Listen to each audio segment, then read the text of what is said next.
ইসলাম ধর্মে যেখানে আলেমদের সম্মান রাজার চেয়েও বেশি, সেখানে গুনে গুনে প্রায় ৩,০০০ আলেমকে করার পরেও সমগ্র মুসলিম বিশ্বের কাছে অসীম শ্রদ্ধা ও ভালোবাসার পাত্র সুলতান সালাহউদ্দিন আইয়ুবী। তবে এতজন আলেমকে করার পরেও কিভাবে একজন ব্যক্তি মুসলিম জাতির প্রিয় পাত্র হয়ে উঠতে পারেন? কেন অনেকেই তাকে মুসলিম বিশ্বের অন্যতম সেরা শাসক হিসেবে দাবি করে? মুসলিম বিশ্বের অন্যতম জনপ্রিয় এই শাসককে ঘিরে জন্ম নেওয়া সকল প্রশ্নের উত্তর লুকিয়ে আছে আমাদের আজকের ভিডিওতে। নিজের বুদ্ধিমত্তা ও বীরত্বের ঝলক দেখিয়ে যেসব মহারথীরা বিশ্বের কোটি কোটি মুসলমানদের স্মৃতির পাতায় অমর হয়ে রয়েছেন, তাদের মধ্যে অন্যতম এক নাম হলো সুলতান সালাহউদ্দিন আইয়ুবী। মুসলিম বিশ্বকে একত্রিত করতে এবং ইসলামকে সমুন্নত করতে নিজের সর্বোচ্চটা দিয়ে লড়াই করে গিয়েছিলেন তিনি। তবে ইসলামের পথে সুলতান সালাহউদ্দিন আইয়ুবীর সবচেয়ে বড় অবদান ছিল হিত্তিনের যুদ্ধ, যে যুদ্ধে মুসলিমদের প্রথম কিবলা খ্যাত আল আকসা জয় করা হয়েছিল। সেই যুদ্ধে মুসলিম বাহিনীর সেনাপতির দায়িত্বে ছিলেন সুলতান সালাহউদ্দিন আইয়ুবী।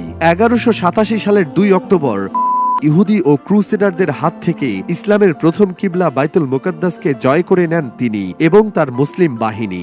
দীর্ঘদিন বিধর্মীদের দখলে থাকা বাইতুল মুকাদ্দাস জয় করার পর মুসলিম বিশ্ব তখন বিজয় উৎসব পালনে মহা ব্যস্ত হয়ে পড়ে। তবে সুলতান সালাহউদ্দিন আইয়ুবী তখন কোনো এক বিশেষ চিন্তায় মগ্ন হয়ে পড়েছিলেন।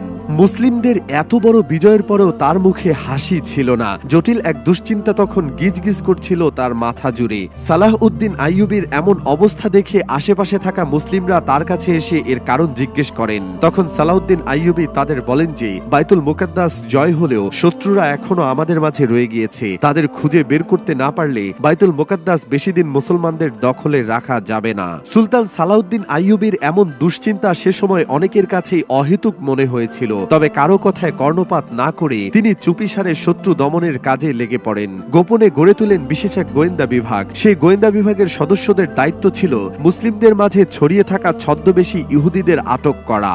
যুদ্ধের সময় আটককৃত ইহুদি গোয়েন্দা বিভাগের সদস্যদের থেকে পাওয়া তথ্য এবং বিশেষ ট্রেনিং দেওয়া হয় সালাহউদ্দিন আইয়ুবীর গঠন করা বিশেষ গোয়েন্দা বিভাগকে, যার ফলে ছদ্মবেশী ইহুদিদের শনাক্ত করা কিছুটা সহজ হয়ে যায়। কথিত আছে যে সেই সময়কার এক বিখ্যাত ফিলিস্তিনি ইমাম একবার মসজিদে বসে তাফসিরের আলোচনা করছিলেন। তৎকালীন সময়ে তার মতো প্রসিদ্ধ ইমাম গোটা ফিলিস্তিন জুড়ে দ্বিতীয় কেউ ছিল না। আলোচনার এক পর্যায়ে দুজন অপরিচিত আগন্তুক সেই মসজিদে প্রবেশ করেন এবং সেই ইমামের আলোচনা শুনতে থাকেন। আলোচনা শেষ হলে সেই 2 আগন্তুক ইমামের নিকট এসে তাকে প্রশ্ন করেন যে সূর্য কখন ওঠে। ইমাম উত্তর দেন যখন বৃষ্টি থেমে যায়। তারপর তারা আবারও প্রশ্ন করেন যে বৃষ্টি কোন দিক থেকে আসে। তখন ওই ইমাম উত্তর দেন ঝোড়ো হাওয়ার দিক থেকে। এভাবে ওই 2 আগন্তুক ইমাম সাহেবকে আরো কয়েকটি প্রশ্ন করেন এবং ইমাম সাহেব সবগুলো প্রশ্নের উত্তর দিয়ে দেন। যদিও সেখানে উপস্থিত মুসল্লিরা তাদের সেসব কথাবার্তার আগামাথা কিছুই বুঝতে পারছিল না। মুসল্লিরা চলে যাওয়ার পর ইমাম সাহেব ওই 2 আগন্তুককে নিজের ঘরে নিয়ে যান।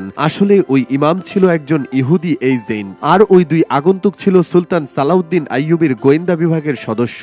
সেই ইহুদি ইমাম মনে করেছিল যে ওই 2 আগন্তুকও হয়তো তার মতোই গোপন এজেন্ট, তাই তিনি তাদেরকে ঘরে নিয়ে এসে তাদের মদ পরিবেশন করেন এবং নিজের পরিবারের সদস্যদের সাথে পরিচয় করিয়ে দেন।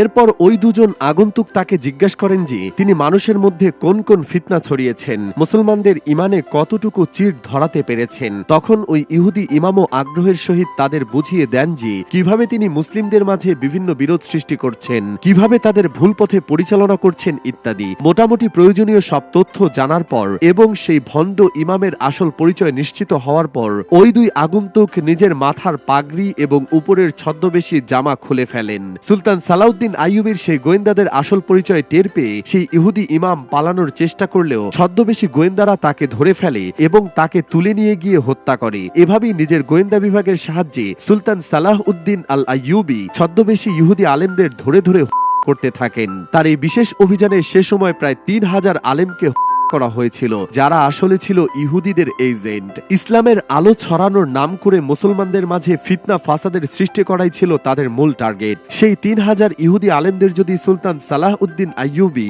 নির্মূল না করতেন, তাহলে আজ মুসলিমদের অবস্থা কতটা শোচনীয় হতো তা আপনারাই ভেবে দেখুন।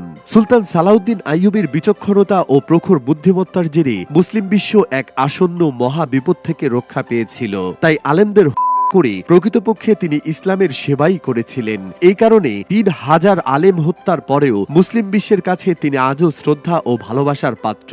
বর্তমান যুগেও এমন অনেক ভণ্ড আলেম আমাদের আশেপাশে ঘুরে বেড়াচ্ছে, যারা মুখে ইসলামের বাণী আওড়ালেও প্রকৃতপক্ষে তারা মুনাফিক। ছদ্মবেশে সেই ভণ্ড আলেমদের ধ্বংস করে মুসলিম বিশ্বে শান্তি প্রতিষ্ঠা করতে সুলতান সালাউদ্দিন আইয়ুবীর মতো মহান নেতার প্রয়োজনীয়তা আরও একবার দেখা দিয়েছে।